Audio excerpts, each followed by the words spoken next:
The British Broadcasting Company, also known as BBC News, is a British public broadcasting network based in London, England, that was founded in 1922 under a royal charter. It's the oldest and largest local and global broadcaster, currently employing around 21,000 staff members, and it offers a variety of content on television, radio, and the internet. According to their website, they're an impartial, independent broadcaster that creates distinctive, world-class programs and content which inform, educate, and entertain millions of people in the UK and around the world. The BBC broadcasts everything from news and weather to sports and culture and more. Sadly though, the BBC has held a mound of secrets, lies, crimes, and cover-ups over the last several decades that were never publicly talked about until the death of one infamous member of their own party, Jimmy Savile. With long gray hair, John Lennon-style glasses, and a cigar always hanging out of his crooked mouth, Jimmy Savile was an English media personality and DJ who was well known to the public for his quirky image and for his work as a host for popular BBC shows Top of the Pops, a British music chart show, and Jim'll Fix It, a children's show that involved children viewers writing letters to Savile with a wish that would come true at the end of each episode. Now, Jimmy Savile definitely had an odd personality, and he was often seen on TV kissing random women and flirting with anyone who crossed his path. Needless to say, before his death, most of the UK loved him. But after his death in 2011, hundreds of allegations began to pop up, which resulted in numerous investigations. And what police ended up discovering made them believe that Jimmy Savile was one of Britain's most prolific, one of the worst predators of all time. The numbers we'll discuss later in this episode are truly just astounding. His victims were not only girls, but minor boys and adult women as well. But why didn't anyone say a word about this until after Jimmy died? Was this man so influential that people were afraid to come forward until he was dead? You'll learn in this episode that it wasn't just Jimmy Savile that was victimizing children inside the insidious BBC network. Much like many of the other stories we've talked about here, this story itself involves a massive web of individuals who were involved in a hidden predator ring behind BBC's closed doors for decades, a ring that was swept under the rug and connected through several suspicious deaths. My name's Colin Browen, thank you for tuning in today, and this is The Conspiracy Files.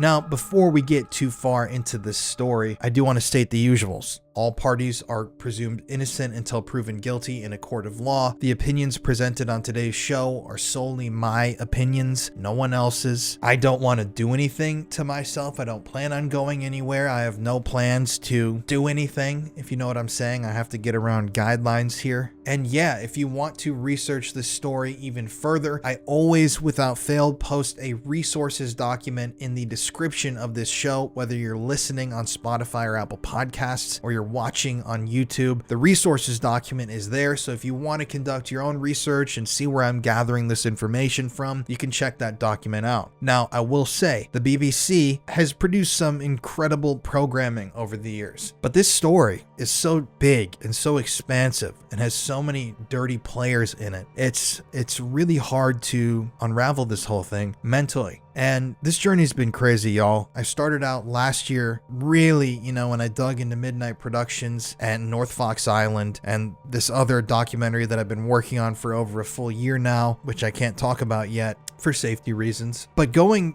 and decoding and deconstructing what I thought I knew about the world has led me to this point where it's like, wherever there's smoke, there's fire. Where there are the warning signs of crime, there's usually a crime that's been committed. And when it comes to these rings, there have been so many of these organized structures throughout not only American but global history that it's impossible truly to comprehend. And we're only finding out about so many of these things, in the last 5, 10 or so years. This has been going on for centuries, but some of these are just so well documented that It's insane when you look at news sources. They say that these things don't exist, and you're like, well, here's the police report, here's the arrest report, here's the evidence, and blah blah yada yada. It's very clear that like there are these power structures that have enabled these people to get away with these crimes. And today we're focusing in on this BBC ring, and I think this episode's gonna blow your mind. Anyways, don't forget to leave me a comment and like the video if you're watching. Leave me a review if you're listening. You can listen to the show uncensored on all podcasting platforms, but let's get into it.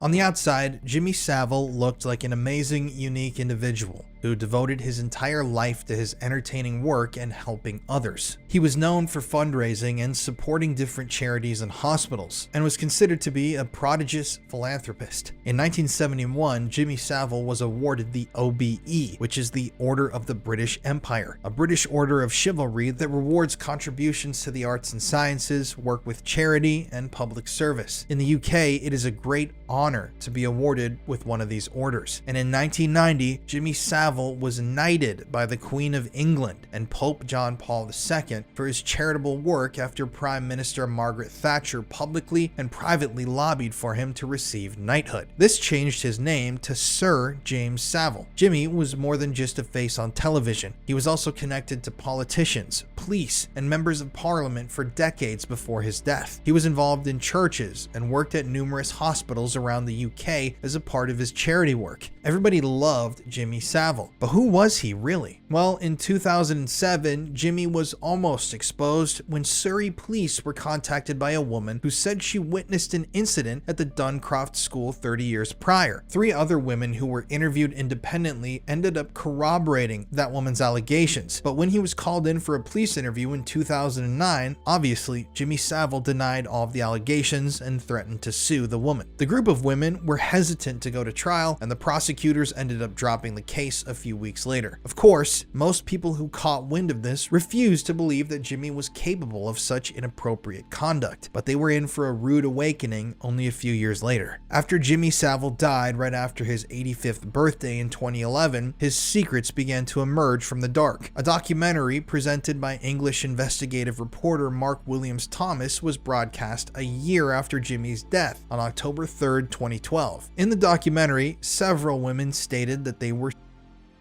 by Jimmy Savile when they were teenagers, and this encouraged other victims to come forward. Within a week, allegations had been made against Jimmy Savile to 13 different British police forces, which led to investigations of the BBC and the National Health Service, 2 organizations that had worked closely with Jimmy. In all, it has been reported that Jimmy Savile was most likely responsible for around 400 people over a 54-year span. 400 people in 54 years. In 2024, Netflix released a 2-part documentary called Jimmy Savile, a British horror story, which revealed everything from Jimmy's rise to fame, his reputation after death, and the network of power behind him while he was alive. In that documentary, several victims talked about their experiences with Jimmy. In 2011, Karen Ward wrote about the she had suffered at the hands of Savile on Friends Reunited, which was a portfolio of social networking websites at the time. Now, Ward stated that Jimmy used to bribe her in the 1970s, promising her that he would allow her and her friends to be on his TV show in exchange for.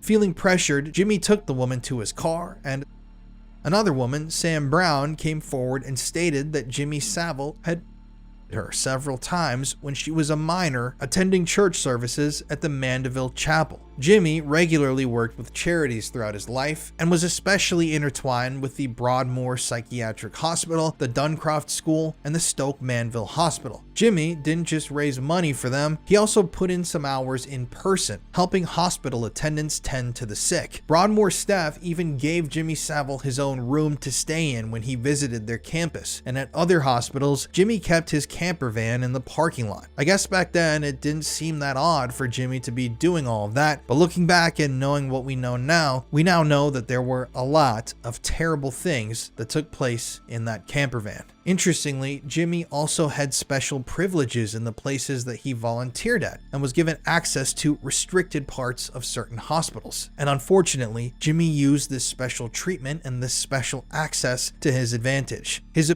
and crimes took place in hospital wards, corridors, offices, parking lots, and more. At Broadmoor, a psychiatric hospital in Crowthorne, England, where he frequently worked, Jimmy was caught watching female staff and patients undress. Why didn't anyone say something, though? He was caught many times by staff, other volunteers, people that were just there at the hospitals, and no one really said anything or raised any fuss. Well, in 1988, the senior civil servant in charge of mental health within the Department of Health and Social Security, a man named Cliff Graham, had formed a close working relationship with Jimmy Savile. He thought of him as, quote, a man of considerable understanding, insight, and intelligence, end quote. Cliff even accompanied Jimmy to Buckingham Palace when Jimmy's knighthood was granted. Cliff eventually appointed Jimmy to oversee a task force, effectively running the hospital. Jimmy was then given the formal role as chair of the hospital advisory committee, and at that point, he had access to anybody in any place on the campus grounds. He had access to any child he could want access to. He had access to places of the building like the morgue. And yeah, we're going to talk about all of that in a second. This decision was reported to Edwina Curry, the Minister for Mental Health Issues at the time. Curry said that the task force seemed like a good idea, since Jimmy Savile promised to confront the Prison Officer Association about their unfair working practices. She thought that this blackmail approach to the POA was a pretty classy piece of operation. During a press release, she stated that Jimmy Savile was an amazing man who has my full confidence. She claimed that most of the revelations regarding Jimmy's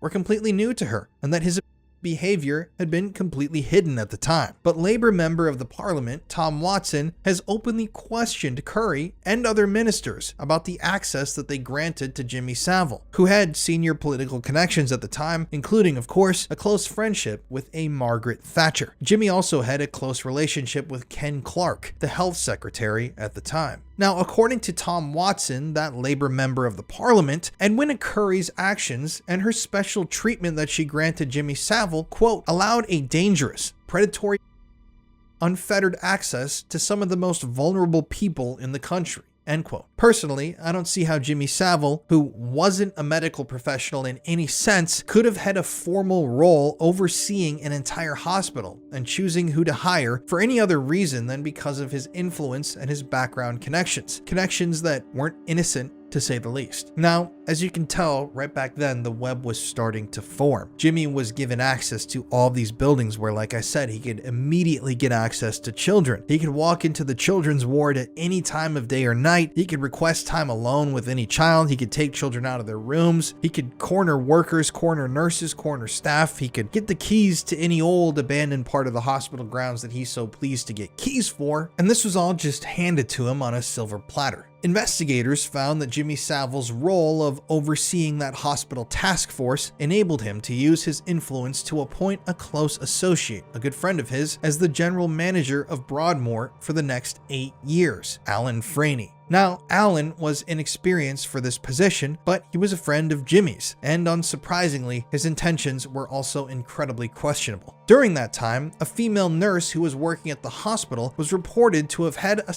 relationship with a female patient, and she was fired for unprofessional conduct. After her termination appeal was denied, she began a legal case threatening to expose negative conduct that was happening amongst the hospital's management. The documents that were showed at the time were believed to have included allegations about Alan Freeney's personal conduct. Remember, Alan is one of Jimmy's best friends, and Jimmy got him that job. Disturbing allegations involving herself, the nurse, and other staff members. Now, she eventually dropped that case, and all documentation of that lawsuit was destroyed. It's never been found or seen again to this day. And even to this very day, members of the Department of Health have stated to the public that they're suspicious of what happened with this entire lawsuit and these allegations. Members of the Department of Health actually believe that there may have been a payoff at some point. Somebody paid this nurse to drop the suit and fade into oblivion. And obviously all the documentation and the allegations that had been written down were destroyed and sent to the void with her. So Jimmy Savile, after being appointed to that new role,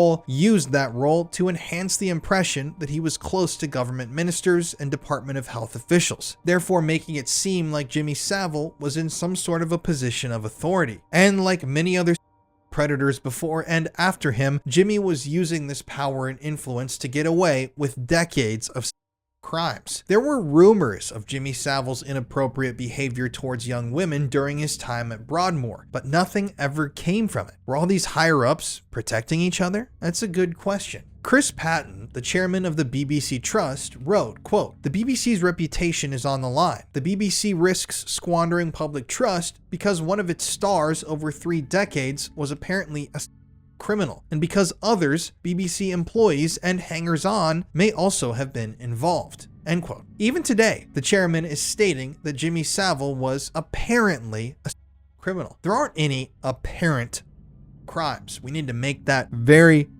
apparent and obvious and firm. There are hundreds of victims who have made the same allegations against Jimmy Savile, who have spent their entire lives absolutely terrified to come forward and tell the world about the horrors that they experienced at the hands of one of Britain's most beloved men. In the Netflix documentary about Jimmy Savile, many brave survivors told their stories, and it's gut-wrenching. One woman in particular told a story about going to church with Jimmy Savile when she was only 11 years old. Every week, Jimmy would take her into the church and her under the desks and in empty rooms. It got so bad that this young girl would make sure to wear several layers of underwear and even tampons before she went to church, even though she hadn't hit puberty yet, because she knew what was going to happen to her when she got there and she was trying to prevent it. It's incredibly sad and haunting, and she was only one of the hundreds of victims. Like I said before, there are dozens, hundreds more with similar stories. The BBC set up an independent investigation in 2012 into the corporation's culture and practices during the years that Jimmy Savile worked there. It also launched its own separate inquiry into why its managers dropped an investigation into the allegations against Jimmy Savile years prior. When asked why no action had been taken against Jimmy Savile for almost 50 years, the police commissioner said people had relied too much on Savile's reputation and his word that he hadn't done anything. Additionally, it was later revealed that police investigations at that time lacked the specialist skills, knowledge, and collaborative approach that was needed to bust a criminal like Jimmy Savile. But that's a bit contrary to what's known now. You see, many previous employees of the BBC have gone on the record and stated that for years they knew the rumors surrounding Jimmy Savile. Years before he was dead, they knew that he had been victimizing innocent kids across the United Kingdom.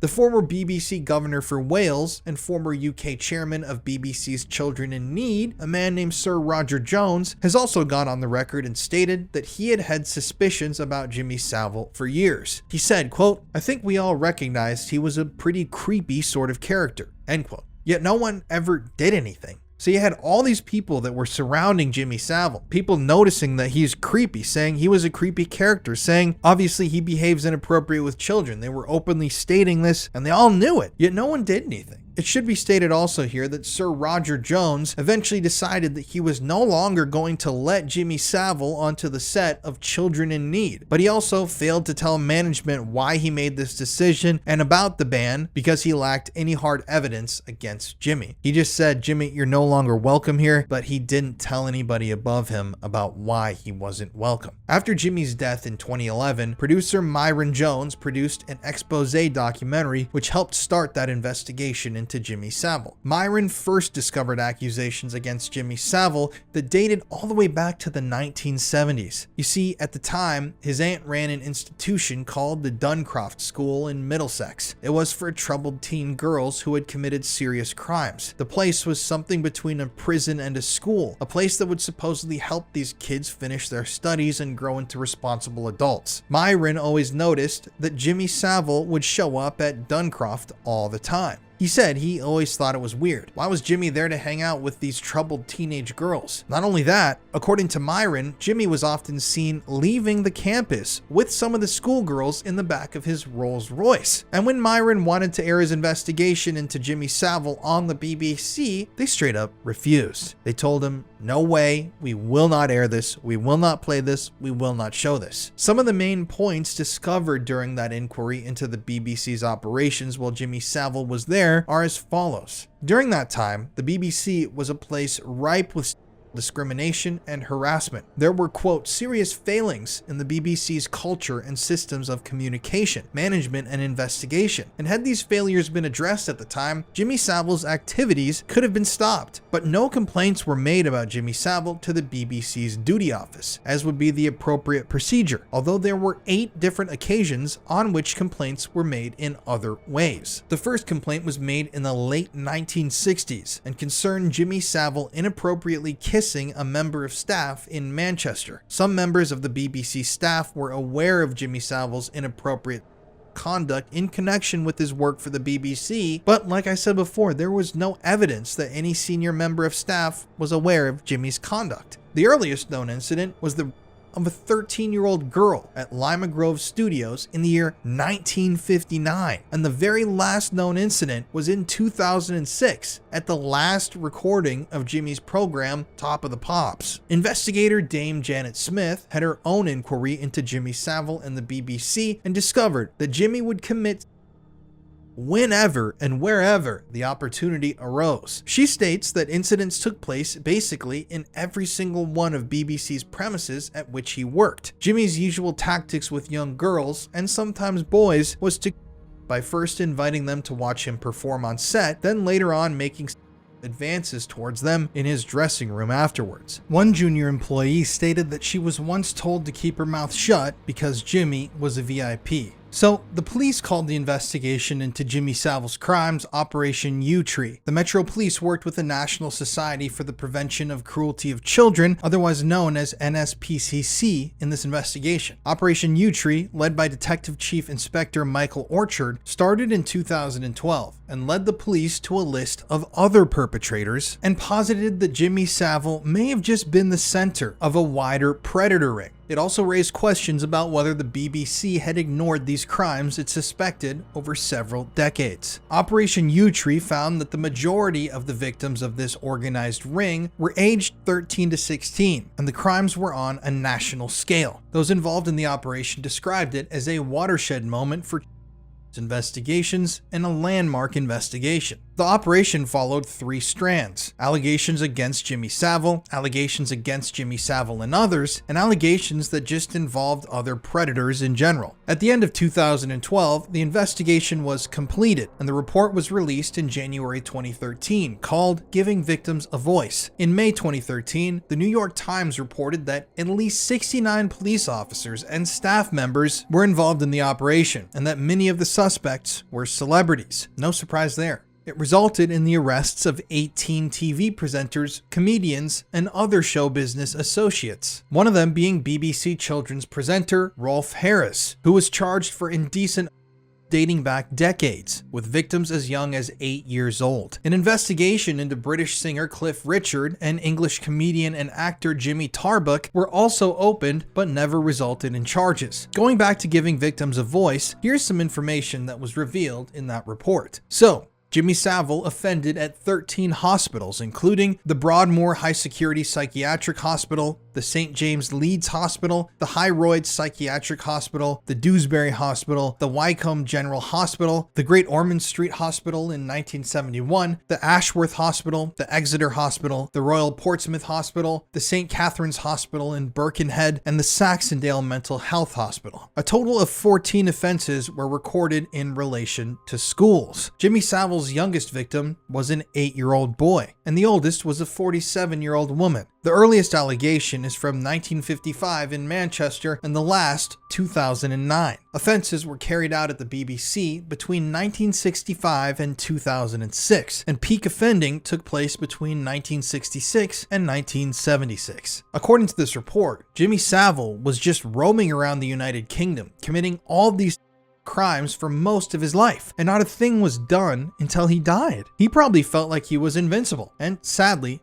he was. The Giving Victims a Voice report concluded that there was no real evidence to suggest that Jimmy Savile operated a predator ring, but investigations continued regarding the possibility of him being a member of an information network. Many of the male and female victims retained lawyers when all of this came out. According to their lawyers, many of the victims claimed that an organized predator ring had existed at the BBC during the time Jimmy Savile was there. According to one of the lead lawyers involved in the cases, Alicia Alina, Slovenia, she stated that there seemed to have been a number of people who were involved in this whole thing other than Jimmy Savile. She said she couldn't reveal specific names of celebrities, but it wasn't just limited to random people. Lawmaker Tom Watson also stated that a senior aide to a former prime minister might have been involved in the suspected predator ring. Given his influence throughout the UK and connections with the government, it's no surprise at all that Jimmy Savile was likely involved in something bigger than just himself. Next, we're going to talk about some more individuals involved with Jimmy Savile and the BBC and the likelihood that a predator ring existed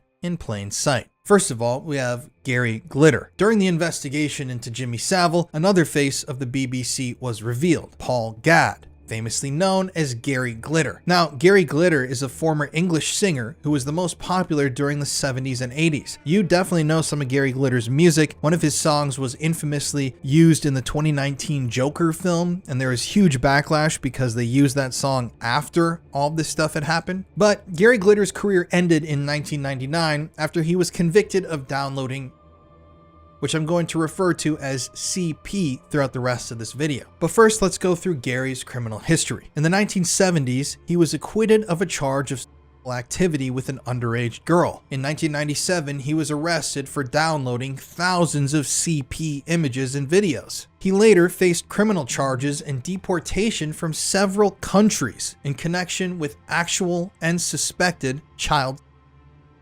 In 2002, Gary Glitter was deported from Cambodia on suspected child charges, and he then settled in Vietnam. In 2006, he was convicted of obscene acts in Vietnam. After serving his sentence, Glitter was deported to the United Kingdom and was placed on the register for life. After the Jimmy Savile scandal, Gary Glitter was arrested again in 2012 as a part of Operation Yewtree. He was released on bail, and in 2014, he was charged with historical child.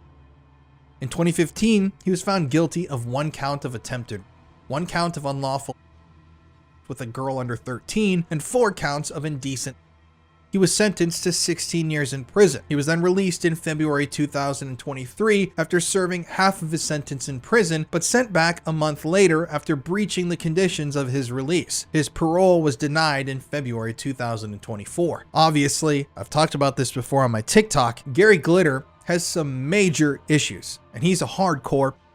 Shortly after Gary's parole was denied, a new TV documentary revealed something troubling for the BBC. In 1993, Gary Glitter was accused of a 14-year-old girl, but still, 1 year later, he was offered the starring role in BBC's Children in Need telethon. Gary Glitter and Jimmy Savile worked there at the same time and actually became friends. One eyewitness, Karen Ward, claimed that she once saw Gary Glitter having relations with a teenage girl inside of Jimmy Savile's dressing room at the BBC. Was this possibly one of the girls seen in the back of Jimmy's fancy car? Why was there an unaccompanied minor there to begin with, and why didn't anyone question this? Obviously, there's so much to talk about with Gary Glitter and how he's somehow beaten so many charges and gotten out of prison so many times, but we need to press on. Chris Denning was an English radio presenter who was the first announcer heard on BBC Two, a British news show, when it started in 1964. Only a few years before, in 1959, Chris Denning had been jailed in Germany for distributing images. This was only the beginning. In 1974, Chris was convicted of gross indecency and indecent, but wasn't sentenced to prison. In 1985, he was sent to prison for gross indecency with a child, and 3 years later, sent back for indecent on a 13-year-old boy and possession of indecent photos, or CP images. In 1996, Chris was sent to prison for 10 weeks for publishing more indecent photos. And 4 years later, in 2000, Chris was on trial and convicted of 7 boys under the age of 15. He was released in 2001. Bizarre, right? He had victimized 7 children, and he was released after 1 year. Only 1 year served in prison for victimizing 7 underage boys. In 2014, Chris was sent to prison for 13 years over this. of 14 minor boys. The victimization of one of these boys allegedly took place in the home of Jimmy Savile. Chris Denning would take the young boys to watch The Top of the Pops, hosted by Jimmy Savile, and would introduce them to celebrities, including Jimmy Savile. This is typical behavior of predators, especially ones that are involved in these networks. They children and bribe them with special things or trips, special things like attending a popular show like The Top of the Pops and meeting stars. The boys said they were frequently taken to parties that were full of celebrities. Although some of the crimes against these boys happened in Jimmy Savile's own home, it was claimed that he wasn't even involved. But that statement just doesn't make sense to me. But it goes to show that that's the kind of power that a guy like Jimmy Savile had over everyone. Chris Denning, along with other well-known people, was definitely a part of a child group based around a nightclub called the Walton Hop in England. Other people that frequented that joint included Tom Patton, Scottish manager of the pop rock band Bay City Rollers, and singer-songwriter Jonathan King. Tam Patton was eventually discovered to be running a predator ring, and Jonathan King was associated with, you guessed it, Jimmy Savile. But like Jimmy Savile, the complaints against Tam Patton were frequently ignored until they became too loud. Jonathan King is an English singer, songwriter, and record producer. He was involved with all these guys we've talked about, and apparently he used his fame to lure and young boys. In 2001, Jonathan was sent to prison for 7 years for 5 teenage boys, but he continues to claim his innocence to this day. He also publicly claims that Jimmy Savile was completely innocent and that all of his victims are actually his accusers. He stated, quote, "The crimes never happened. At least miscarriages of justice in cases of murder have bodies to show that crimes did take place," end quote. Thankfully, though, the public, normal people like you and I, don't buy it. UK articles refer to Jonathan King and others as disgraced perverts, and that's exactly what they are. Jonathan King was friends with Jimmy Savile and even appeared on his show, Top of the Pops, in 1980. In 2015, the BBC's governing body rejected a complaint that said that they shouldn't have rebroadcast the episode with King since he was subsequently convicted of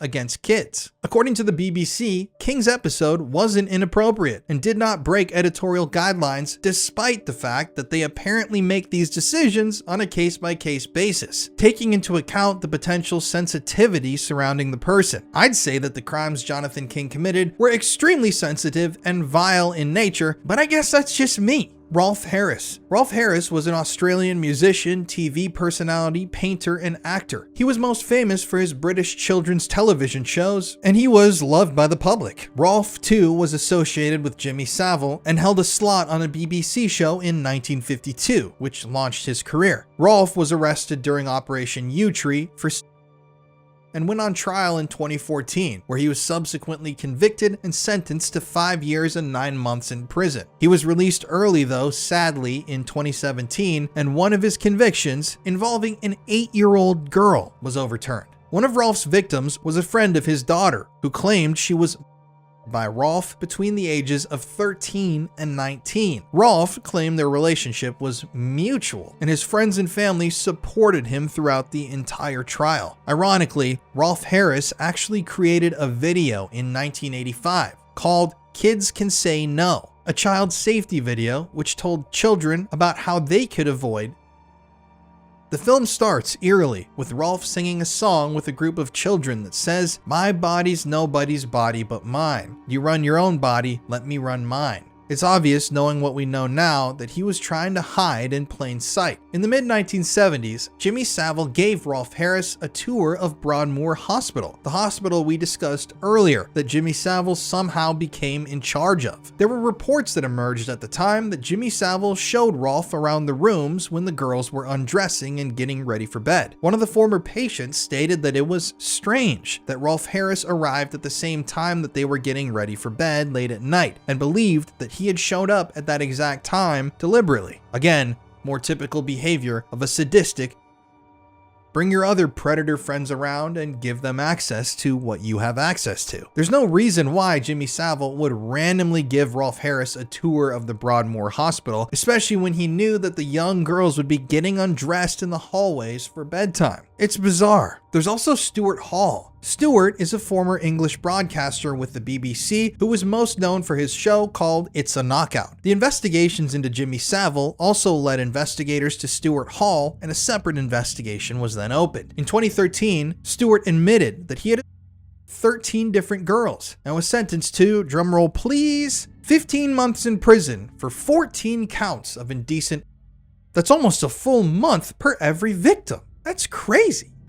That's just insane. Stewart's sentence was later doubled to a whopping 30 months, thanks to the Attorney General arguing that his sentence was unduly lenient. I obviously still think that 30 months is incredibly lenient. I think 13 young girls should land you in prison for life, if not something more extreme, but I'm glad that someone at least spoke up. According to former BBC employees, BBC managers turned a blind eye to Stuart Hall frequently luring young girls into his dressing room. Stuart apparently had a special room set aside for this, and he would often jokingly refer to the girls to others as his nieces. Gary Clark, former BBC studio worker, stated that managers definitely knew what Stuart was doing, and that, quote, Stuart could do what Stuart could do, end quote. Not only were Jimmy Savile and Stuart Hall both high profilers with the BBC, they both had very similar personalities. They liked to young girls, and they like to use their fame to their advantage. Because of their status, it seems that the BBC willingly did nothing. They didn't want to lose any of their beloved stars who were bringing in viewers, advertising money, and cultural significance. There's also Dave Lee Travis. Dave Lee Travis is a former English DJ and TV presenter. Like the others, he was one of the BBC's leading presenters during the 1970s and 80s. He was also a frequent presenter on Jimmy Savile's show, Top of the Pops. In 2012, he was arrested as a result of Operation Yewtree. In 2014, he was found not guilty on 12 of the counts and found guilty on retrial a year later and given a sentence of, drumroll please,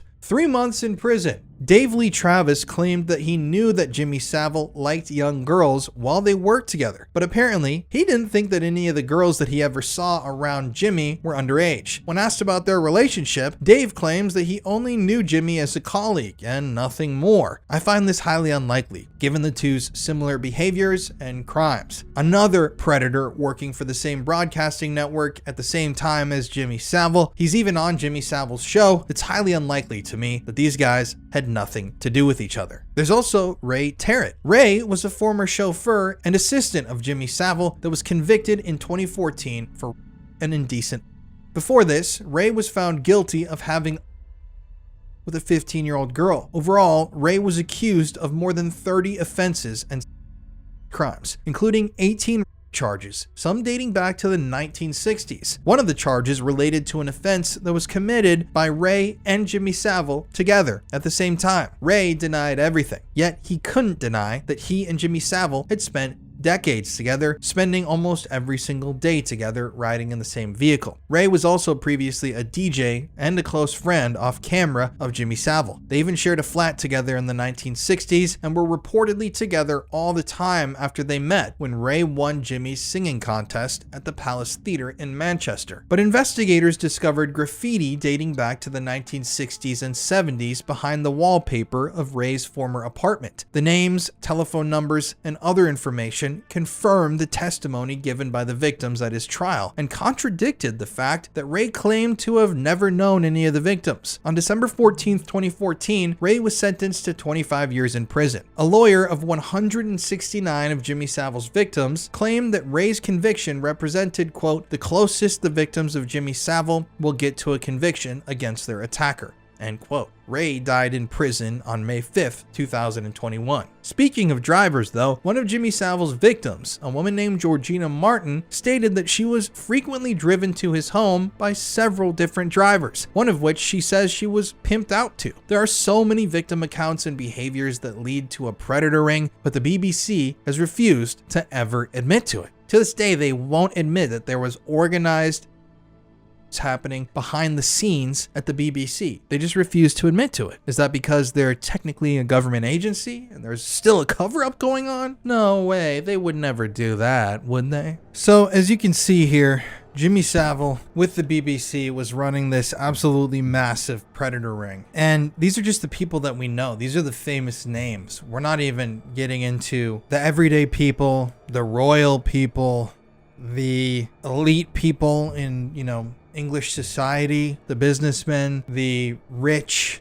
those who also benefited from this mechanized system of victimization that we just don't know about. When you have these parties and these events, you're never going to get a full roster of who all was there, who paid to be there, and who wanted to be there, whose influence earned them a position in that room. But as with every predator ring, there are a number of suspicious deaths connected to this whole thing, and we have to get into this. One of the most troubling deaths that has ever haunted England is that of Jill Dando. Jill was known all across England, all across the UK, really. She was a household name and a very recognizable figure. She hosted Crime Watch. It was an incredibly popular program, dedicated to crimes solved and unsolved. But in 1999, Jill Dando was at close range outside of her home in Fulham, London. A local man named Barry George was eventually convicted and imprisoned for the murder, but after 8 years in prison, he was acquitted after a retrial. To this day, no other suspect has been charged with Jill Dando's,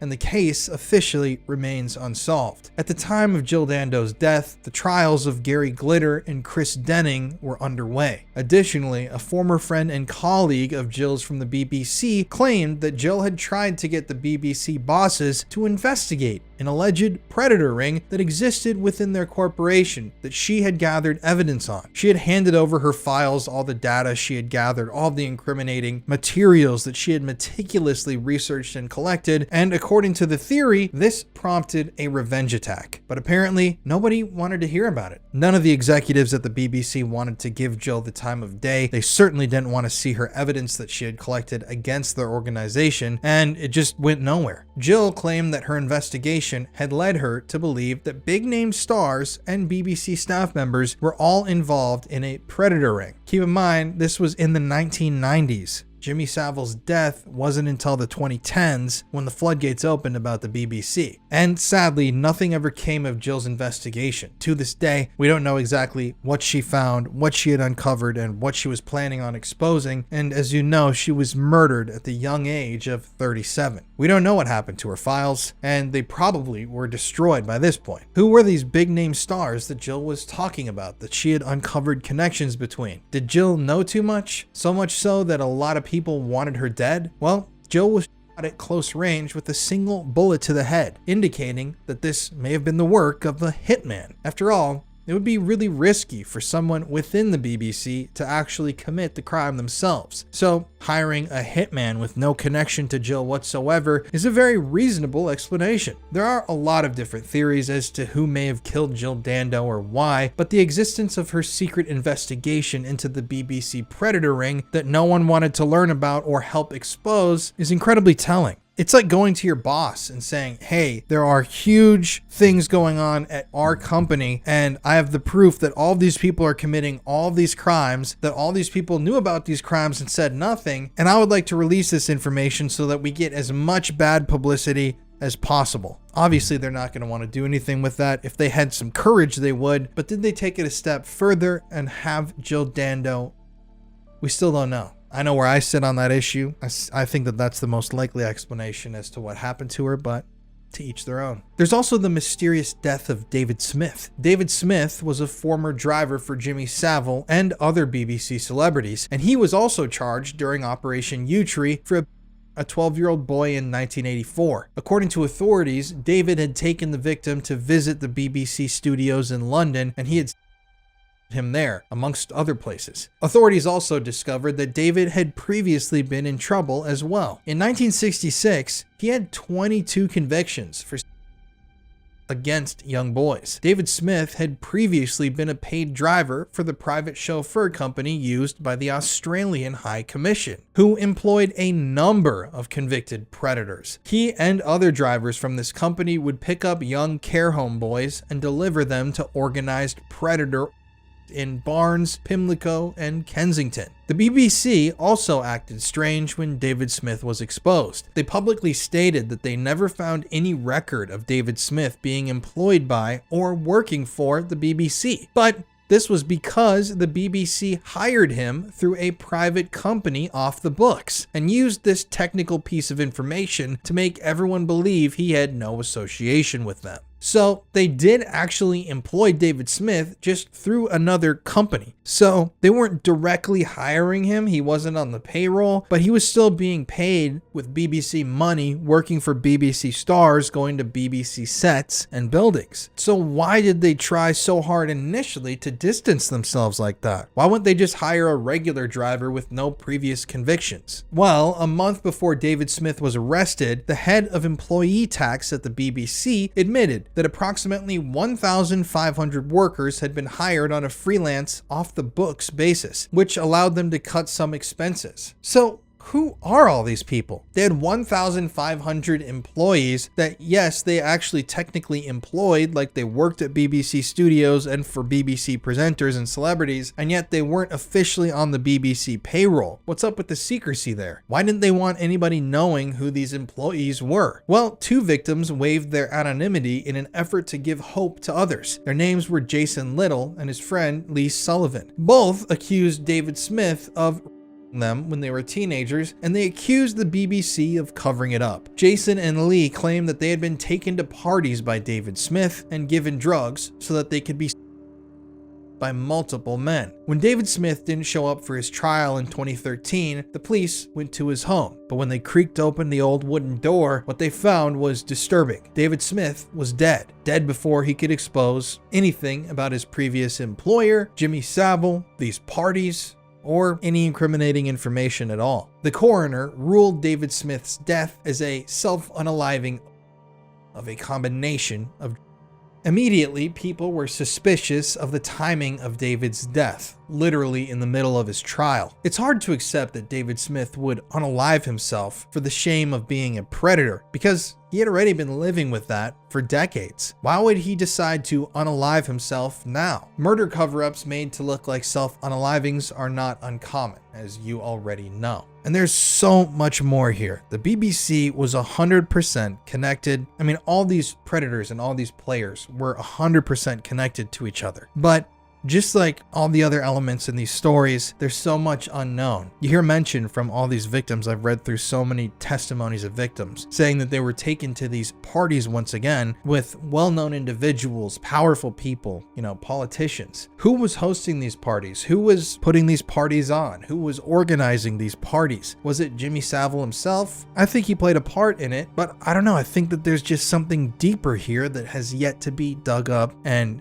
forced into the sunlight. It's really bizarre stuff. And if your workplace is infiltrated by as many child predators as the BBC was, from the late 1950s to the 2010s, you have a serious problem there. There is something like a magnet to metal pulling these sickos in to come work there. Maybe it's because they knew the right guy and they told him, you come work here, you can get away with almost anything. We know the places, we know the areas to get access, we have the access, so come on in. And they always end up being these children's presenters. Jimmy Savile with Jim Will Fix It, Rolf Harris. For some reason, it's these people that project themselves to be loving, caring, sweet on the outside, whether they're a church pastor or a teacher, when you find out later on that they were doing all of that just to get into close proximity with young children. And there are more deaths too. I mean, Jill Dando and David Smith are very intriguing, but there are also like unsolved murders and bodies that haven't been found and other whistleblower type individuals that, talked about stuff like this and they disappeared. If you want me to make another episode about all that stuff, I can too, maybe in a part 2. But the question remains, will we ever know the entire story behind the BBC Predator ring and Jimmy Savile? Well, probably not, given the constant cover-up stories and denials. But the information we do have definitely leads me to believe that something dark was happening, much further beyond just the simple of Jimmy Savile. He did not act alone, and I'm certain that there was a link between Jimmy Savile and many other predators, not just in the UK, but all over the world. I mean, imagine the access that Jimmy Savile had to all of these children and all of these institutions. He preyed on sick children in hospitals. He preyed on mentally ill kids in mental hospitals. He preyed on children that were fans of his, that watched his show. And Jimmy Savile had the goddamn keys to the kingdom. He literally could walk anywhere in those hospitals at any time and no one really questioned him. Oh, that's just Jimmy. He's heading down to the girls' ward. late at night just to say hi and cheer everybody up. Sickeningly, we now know that that's not what he was doing. And a disturbing detail, actually, is that Jimmy Savile himself somehow got himself into the morgue. I don't know which hospital it was at, but Jimmy Savile was actually playing around with dead bodies. He was taking photos of himself with dead bodies. I'm sure, I mean, there's no doubt in my mind, personally, I believe that Jimmy Savile was those dead bodies, but he was taking pictures with them, posing them, messing around with them. I mean, only God really knows the depths of the depravity of Jimmy Savile himself. I mean, he could have a whole damn episode, even excluding the BBC Predator Ring stuff. The guy was truly as sick of a human being as can possibly exist. I mean, there's really almost nothing this guy didn't do. And you know, there's allegations that there were children that died connected to Savile, kids that went missing. Those are all things that aren't necessarily a part of this story, but it's out there. Just look at the footage of Jimmy Savile's old abandoned houses, like the one in Scotland. It's so goddamn creepy to imagine those kids being taken out there. And who knows how far all these people went. I mean, you guys remember we did a Elm Guest House video a few months back talking about another elite predator ring that was functioning in London, England at the same time that this entire thing was developing and building. And there are links between that, obviously, and this and this and that. Also should be noted that David Smith, the guy who was found dead before his trial, he had worked for the same company as Sidney Cook, another serial predator and child that was functioning in England and hosting these parties for elite members of society that could pay to play. It's very, very, very obvious that Jimmy Savile did not act alone, and yet they still won't acknowledge that he didn't. The BBC narrative to this day, really, and you know, in a lot of pop culture, is that Jimmy Savile was this lone wolf, but you pull back the curtain and no lone wolf can exist without a wolf pack behind them. And these people would just fill the void in the darkness, and they were just waiting for those perfect moments to strike. It's sad that Jimmy Savile obviously couldn't have been brought to justice before he died, but I personally hope that his legacy will now be tarnished forever. And all these people, think of all the people that got away with these crimes. Think of the people that were at these parties that played a part in the victimization of these victims that will never be held accountable for what they've done and what they did. That should disturb you. The amount of people that walk all the time from charges like this. It's infuriating, and the more you know. That's the whole point of this show, is to teach people that these things do happen, and we need to be more vigilant, believe survivors, and pressure authorities to actually look into these things so that they're never going to stop happening, but we can stop them sooner and save more children. Anyways, y'all, if you've enjoyed today's episode, please leave me a comment and like the video if you're watching on YouTube. If you're listening to the show uncensored, please leave me a 5-star review, whether it's on Apple Podcasts or Spotify or wherever you're listening. Thank you to everybody for tuning in. I know that this is very dark and heavy subject matter, but this is stuff that needs to be brought up and needs to be talked about. I'm so happy to have everybody here. And yeah, everybody, as always, stay suspicious, keep that tinfoil hat on, and I'll catch you on the next one.